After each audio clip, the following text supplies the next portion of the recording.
everyone. How are you all doing today? It's another great day. I am Erin Davenport, the Special Initiatives Manager here at Northeast Delta Human Services Authority.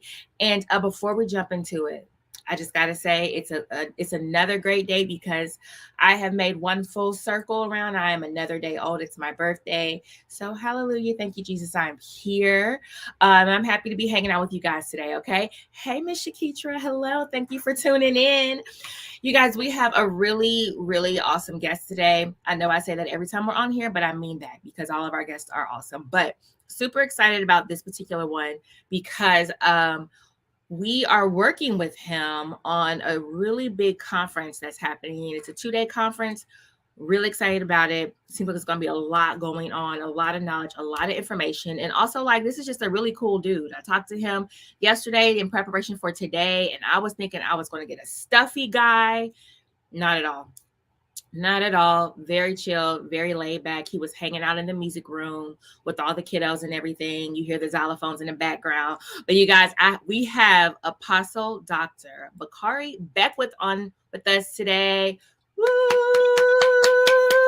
Hello. Yes. No, we're not in the music room today. We're not in the music room. Thank you for being on. I'm so excited to have you on today and speak with you about your conference in defense of Bathsheba. Am I saying that right? Absolutely correct. Okay. Now, tell me a little bit about you. And Shakitra says you are awesome. Shakitra may want to book. Thank you so much. Tell me a little bit about yourself and how did this conference come about? Well, my name is Bakari Beckwith. I am a native of Monroe, Louisiana. Okay. Born and raised right here. 43 years old. I have been in education for 22 years. And I'm currently serving as the assistant principal at Barker Falk Elementary. I pastor 2 churches, County Line Baptist Church of Ruston and Victory Temple Church of Greater Winsboro. And I have 25 years. This month actually makes 25 years in ministry. So reaching a little milestone there. I'm also the author of the book In Defense of Bathsheba, which the conference is focused on. I just took the story from 2 Samuel chapter 11 and told it from her perspective. Because I was like, no, what? No, I am. Look, I go to church. I've been to church my whole life, but I was like, what book is this in? 2 Samuel. Okay. Chapter 11.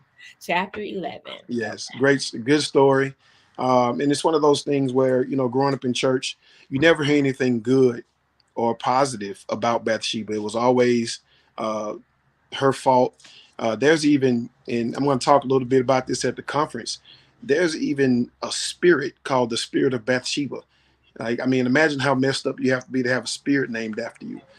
So it's really interesting, though. And I just take the story and, again, tell it from her perspective, thus the title In Defense of Bathsheba, because we oftentimes see, the way that people are, and we never look at why they are the way that they are. Right. And I think that once you learn people's story, then you understand why they are the way that they are. And David was the king. He had the responsibility to take care of her, and not only her, but all of the citizens of his kingdom. But he used his position in this situation to manipulate her and to draw her in. When he invites her over, she doesn't have a choice. She doesn't have a choice whether or not she's going to go. She shows up, and the Bible literally says he took her.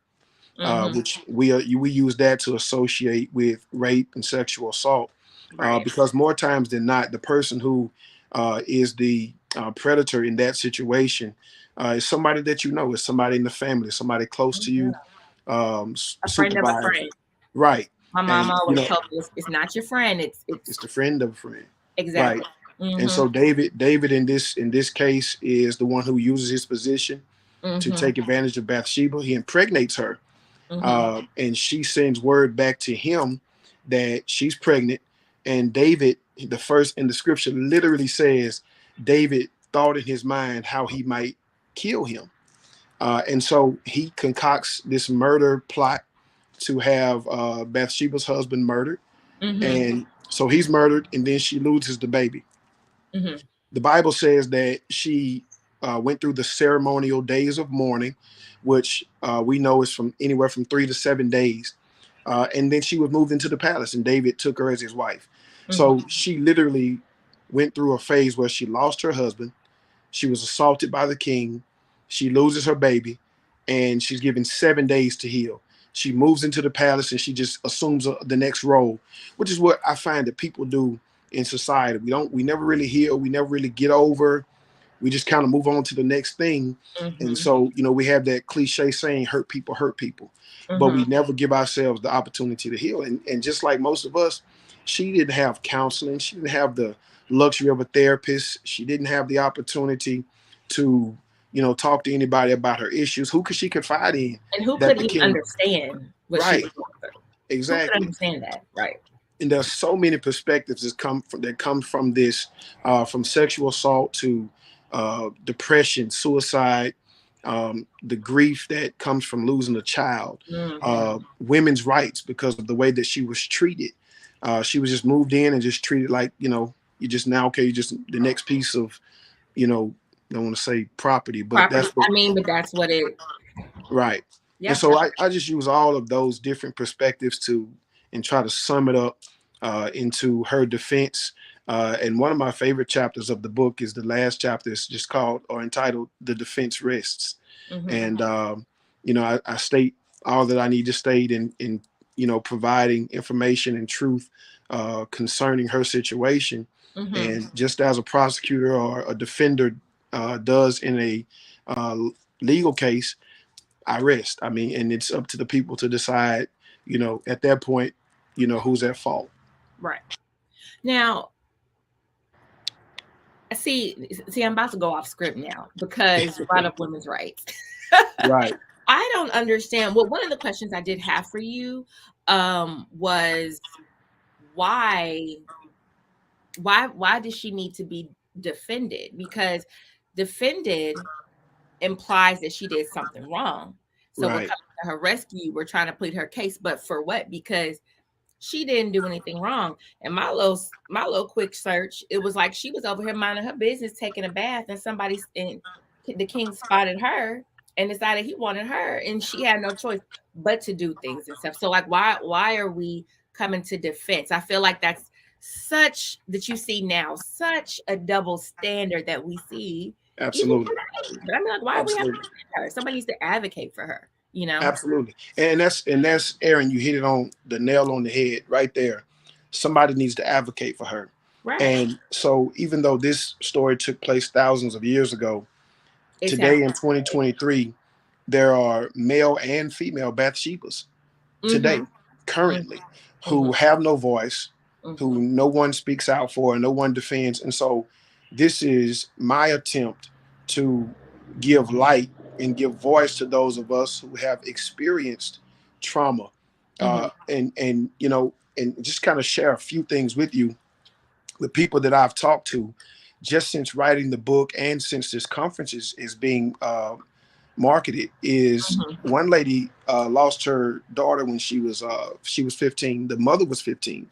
Okay. She was a teenage mom, and she married the man of the father of the child. He was 17. They were in high school. He was going to the military. She lost the baby, and her husband said to her, it's okay. We'll have another child. And the woman is now 65 years old, and she still cries on that baby's birthday. She has 3 grown children, but she never got over that first child. And every birthday, she gets angry with her husband because of the words that he said to her over 40 years ago. Well, almost 50 years ago. And that was, we'll have another child. So she felt like he just dismissed it. I already have thoughts. As soon as you said that, I don't know if you saw what was happening across my face. I'm like, what do you? Absolutely. Okay. And so she never knew how to express that to him. But with the book, she was able to have a starting point, a talking point, and she was able to say, I've never really forgiven you for that. But he probably might not have realized what he was saying. Absolutely not. Exactly. And so back to your initial question, why defend her?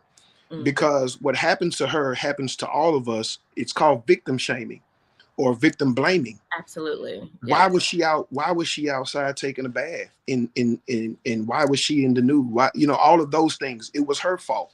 She enticed him. And so I had a young lady that I was counseling who had been molested by her uncle from the ages of 8 to 11. Wow. And I talked to the brother, one of the brothers of the guy that was the perpetrator, and he did time. He did 7 years. And the young lady was still hurt. The uncle said, and this is what he said to me when I was talking to the family about trying to heal, because I think that that's important too, that the family understands that it may happen to one person, but this is an issue that the family has to sometimes heal from. The brother said to me, well, she was always a fast girl. Stop it. I'm I'm, about to throw my clipboard at you. I'm so You're not serious. even the one who said it. Right. And he said, and I got angry because Aaron, what really prompted this in me is that I was assaulted. I was molested at the age of 6 by a teenage boy who was my sister's best friend. And he was entrusted to walk me to my grandmother's house, and in the process took advantage of me. Right. And so I didn't understand what happened to me. Right. So to hear someone say, well, what she was always fast. She dressed, she was always, and I'm thinking, what in the world does that have to do? That doesn't give you, and we don't understand consent. We don't understand victim blaming. And that little girl is in her almost 50 years old now, and she's still dealing with those same issues. And what I'm trying to get her to do is move past the point, because most people die at the point of their disappointment. They die, or they allow themselves to die at the point of loss. And it deals with grief too, because I've dealt with people who've lost a mother or a father or a loved one, and they literally died at that moment, a part of them anyway. One of the most creative persons that I've ever come into contact with, she lost her mother about 4 years ago. And when her mother passed away, she lost her creativity. She lost her drive. She lost that it factor, that juice that separated her. So all of those are reasons that I felt that God used me to bring this perspective of this story out. And that's just to help people who don't have a voice, or who haven't had a voice, and nobody's been there to defend them, as not just, it wasn't my fault. And I actually, Aaron, had a person to ask me at my first book signing, why did he pick you? I was just sharing my story. Was it something about you that he saw? And do you know that I had to deal with that as a man? Thinking, why did this guy choose me? Was there something that he saw in me that invited him? And then to have somebody to ask me that question, wow. I had the same conversation with someone this morning. Like, I was reflecting on something. I was like, I must have had a target on my back, because there was a series for a couple of years. It was a series of the same events. I didn't understand why. But that's one of the things, like, that when I read when I was on your website, and I saw in the description, it says the story of Bathsheba gives a voice to millions who have suffered in silence. And see, that's one of the things that we do at HSA. We want to reach everyone, but those people, the ones that we service, the one with developmental disabilities, addiction disorders, all of that, they are the ones that suffer in silence, And one of the reasons why we like to partner with faith-based organizations and groups and things like that is because when people are going in and out of, their recovery with whatever's going on with them, and they're feeling all the feelings, the depression, the grief, and things like that, the one place they turn to is their spiritual place. They turn to the Bible, they turn to, or whatever book it is that they study from and things, but like there's such a stigma. First of all, there's a stigma with whatever happened to you. Which is why you are silent about it. There's such a stigma. And then, like, once you even talk about getting help, it's a stigma with that. So like, if you're in a place where you're among someone that cares about you, that's not going to judge you, like sitting in your office, a student wants to come in your office, or they come to their spiritual leader, they feel comfortable. At that point, like, we can also talk to them in a setting that's safe for them, that's Right. comfortable to them, and it's also ain't nobody business. It's not gonna go nowhere. It's gonna be right. Right. And that's Absolutely. one reason why, like, I know this conference was attractive to Dr. Sizer, our executive director, and he wanted to get involved with you and partner with you on it because of, like you said, you're talking to the people and you're talking about people that are suffering in silence, and that's who we work with. So, like, if Right. they're coming to you, sharing, let them know they can come to us or tell us to meet you there. We'll meet Right. them where they are, Right. you know? Right. And that's exactly why I feel that God led me to reach out to Dr. Sizer Mm-hmm. and to partner with HSA because of all of the initiatives that you guys do Mm-hmm. within the community, and the resources that you guys provide and the demographic of people that you help, Exactly. or what you said, people who normally will be forgotten about or who don't Mm-hmm. have access to the Mm-hmm. best of healthcare and things of that nature. And I feel that, in Matthew 25, that Jesus, those are the people that we're supposed to help. You know, when I was hungry, you fed me not. When I was naked, you clothed me not. When I Mm-hmm. was a stranger, you didn't take me in. I was sick and in prison, and you didn't visit me. Mm-hmm. And he'll ask, well, when did we see you hungry or thirsty? And he'll say, such as you have done to one of the least of these, my brother, and you did it unto me. And Mm-hmm. so it's not about, you know, glitz and glamour. It's about how many people can we help. And I always say, I didn't come to be served, just as Jesus said, I'm here to serve. I didn't become a pastor or get into the ministry so people can serve me. I got into the ministry to serve people. Right. And this is an extension of that, amongst other things that we do with BKB Ministries. Um, we feed the homeless every month. We give Mm-hmm. coats, we give haircuts. Mm-hmm. We do a basketball camp where we teach empowerment courses. How to start a 501c3, getting your life insurance, Mm. securing a loan for your home. All of those type of things. Financial literacy is important. So partnering with HSA was really big for me, Mm-hmm. and the fact that we're going to have counselors and Mm-hmm. therapists, and your guys' personnel will be there will mean a lot, because it does us no good if we can identify the problems, but we don't offer solutions. We don't offer any help. And so with Dr. Sizer agreeing to be a part of this conference Mm-hmm. and saying from day one, we're all in. Right. We're gonna send our people there. We're gonna make sure that they're Mm-hmm. there. Speaks not only to the heart of him as you all's leader, but I think it also speaks to the heart of where he's taking HSA and your agency, and those of you who work alongside him, to for the betterment of our region. So I applaud you guys for what you do. Well, thank you, thank you, and I will definitely pass that on to the ones that are actually out there, um, that's actually doing the work. But so can you tell me what all is going to happen? Because it's 2 days, Right. right? So what all is going to go on, and what's the date of it? The date of the conference, or the dates of the conference, is Mhm. April. It's actually April 28th through the 30th. Okay. But that Friday and Saturday, April 28th and 29th, will Mhm. be at the Monroe Civic Center. And Mhm. April 30th, that Sunday, will be at my church in Winsboro, 1710 Warren Street. Mhm. But the lineup is absolutely phenomenal. On Friday night at 5 o'clock, we'll start off with some of our local singers. We'll have some of our local pastors, Pastor James Boatner. We have saxophonist Marcus Davis. We have a choir coming in from Shreveport. We have a choir that we've assembled here of local singers. And also Crystal Smith will be there Friday night.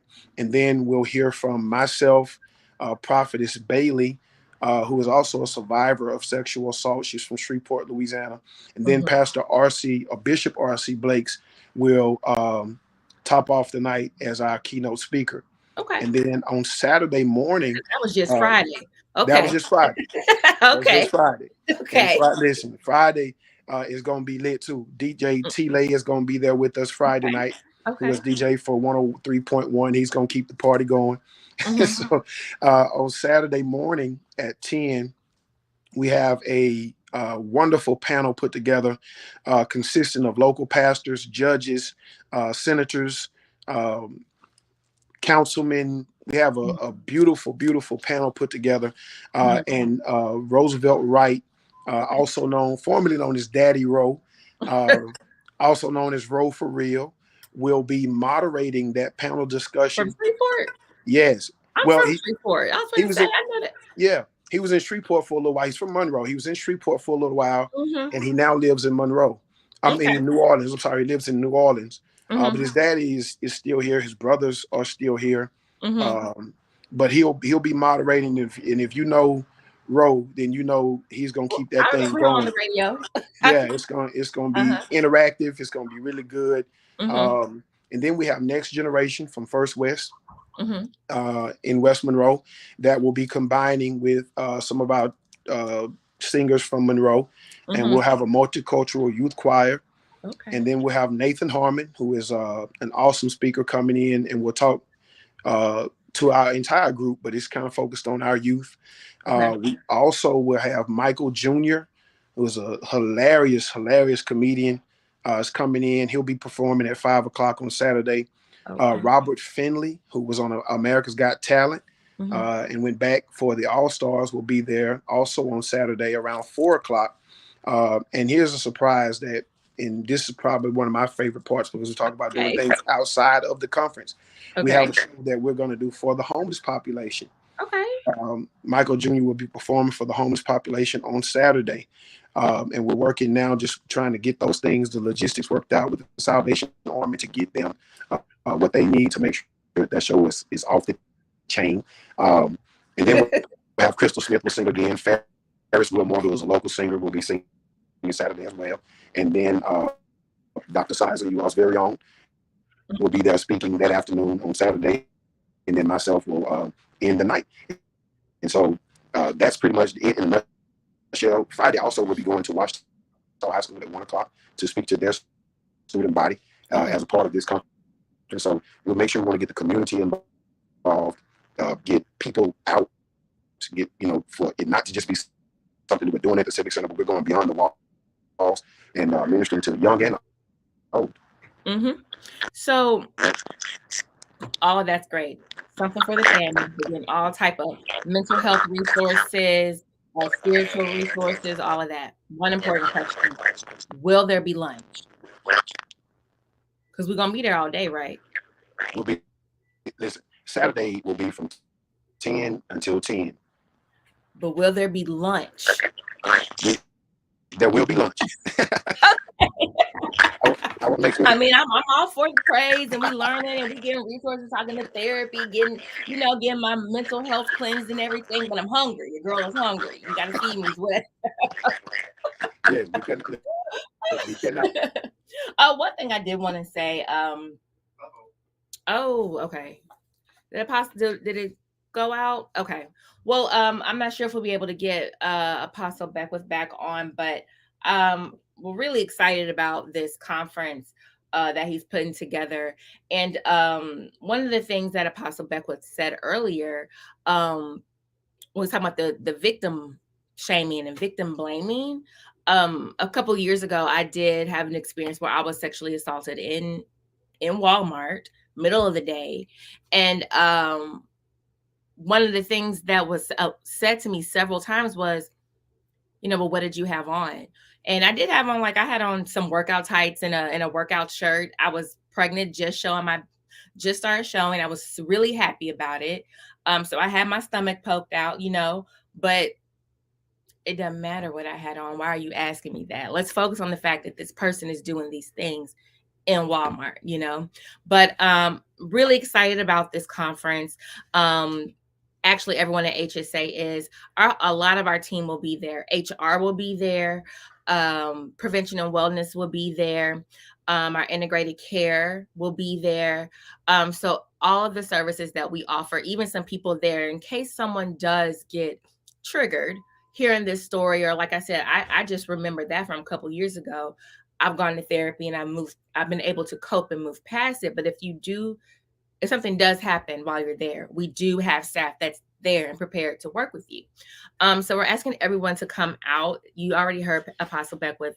It's going to be 3 days of so much fun. I really feel like this is going to be fun and not just you sitting in church, but this is going to be a fun conference, and we're excited to partner with Apostle Beckwith.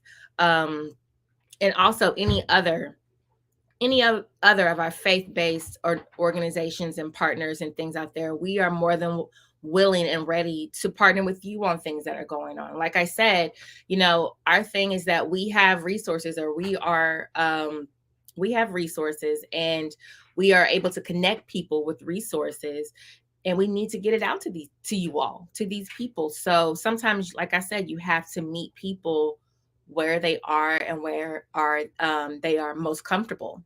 Let me ask the man behind the curtain, Mr. Dylan. Is Apostle Beckwith back? Is he going to be able to jump back on? Okay, let's give it just a second.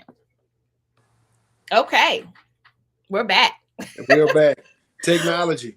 That's cool. It's cool. We were still coasting. We were still rolling with it. You did an excellent job. Well, thank you. Well, thank you. But yeah, I was just saying that, like, we're just really excited, and like we really want to partner. Of course, again, with anything feature you have going on, definitely let us know. Actually, the faith-based initiatives and partnerships is actually my area. I'm the connection and things like that. So definitely contact me. But you also have the big boss's number, so you don't really have to. You could text him and he'll get me on it like right then. But yeah, just thank you for being on. Thank you for letting us be a part of this conference. Is there any other things you would like to say before we dip out? Well, just direct everyone to the website, indefenseofbathsheba.com. You can get your tickets there. You can find out about the itinerary for the conference. We also are uploading the sponsor list. There's vendor opportunities. We have other mental health agencies that will be there as well, other counselors and therapists that will be there as well. The chamber will be there. The Welcome Monroe, West Monroe chamber will be in the house. So, I mean, there's a lot of offerings in the conference. We will have food. I think we left off on Aaron being hungry. I'm just saying. we'll have lunch there. So it's like I said, it's an exciting time, and this is an opportunity for our city to show and to support one of our own local agencies, and to have something great in our city, and to add a little flavor that, and there hadn't been many conferences of this magnitude, Aaron, in our area.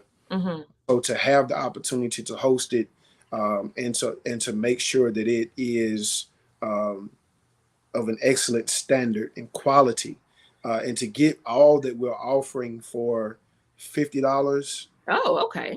Pre-registration, $60 a day of, is unheard of. Yeah, that is a lot. It's a lot. Yeah. A lot. Well, thank you so much. You enjoy the rest of your day, and we're looking forward to the In Defense of Bathsheba conference. Yes. Thank you so much. Thank you. Thank you, and thank you to the man behind the curtain. Yeah. No problem.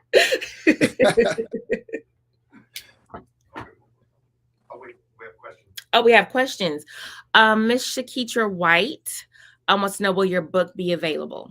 Absolutely. We'll have a booth set up. My personal booth for my ministry, BKD Ministries, will be set up.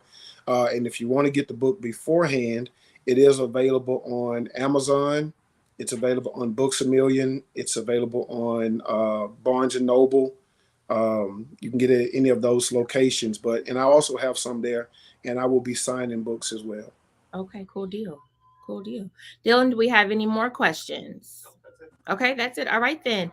Everyone, thank you all for tuning in. And Apostle, you have a great day. Thank you. You too. Thank you. All right, bye-bye.